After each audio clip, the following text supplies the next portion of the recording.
Nice looking afternoon in store for us here. We've got that live look outside Jacksonville to Frida Fountain for us, already to that 70-degree mark downtown Jacksonville, and you can see the flag showing that light southwesterly breeze. Good work coming along here as far as the streetscape is concerned, and New Bridge Street got a lot of pavement they're getting down there, and it looks like this project's going to be wrapping up soon, and especially when we've got nice weather like this. No real issues, definitely not as bad as it was last week. 70s for inland spots, talking about mid to upper 60s along the coastal areas here with just a few high-level clouds working their way through the area. And those light southwesterly winds are helping to bump those temperatures up for us here. We'll see mid 70s as we go on through this afternoon, upper 60s and near 70 along the coast, as those winds have now swung from the northerly direction, even along the coastal areas, to a more southwesterly direction. Overnight tonight, we'll be looking at those temperatures remaining into the mid 50s for us here. So that's warmer than we've been here in a while as a result of those southwesterly winds. Will be clear early on. We will start to bring some high level clouds in, and those clouds will gradually thicken up as we do head on in through the day tomorrow.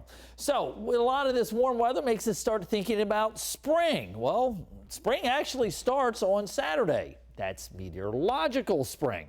When you look at the three coldest months of the year, December, January, and February, versus the three warmest months of the year, June, July, and August, that makes March, April, and May meteorological spring.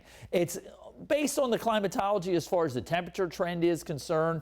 Actual spring or astronomical spring, that's based on the Earth's tilt in position throughout the solar system. That will officially arrive on March 20th at 5:01 in the morning for us here. That will be astronomical spring, and of course not this weekend, but next weekend, March 9th, that's when we turn the clocks ahead, spring forward.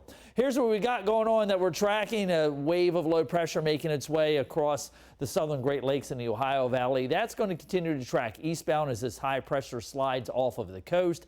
That front makes its way towards us here late tomorrow night, going into the early morning hours on Friday. Then after that, it quickly exits off of the coast. Another high pressure slides in but cools us down. Of course, we got the Clark-LeClaire Classic taking place this weekend in Greenville. Should be good weather for that. No rain around whatsoever. Another front comes through, dry late Saturday night, Sunday morning, and that's that big temperature difference between those 2 days there.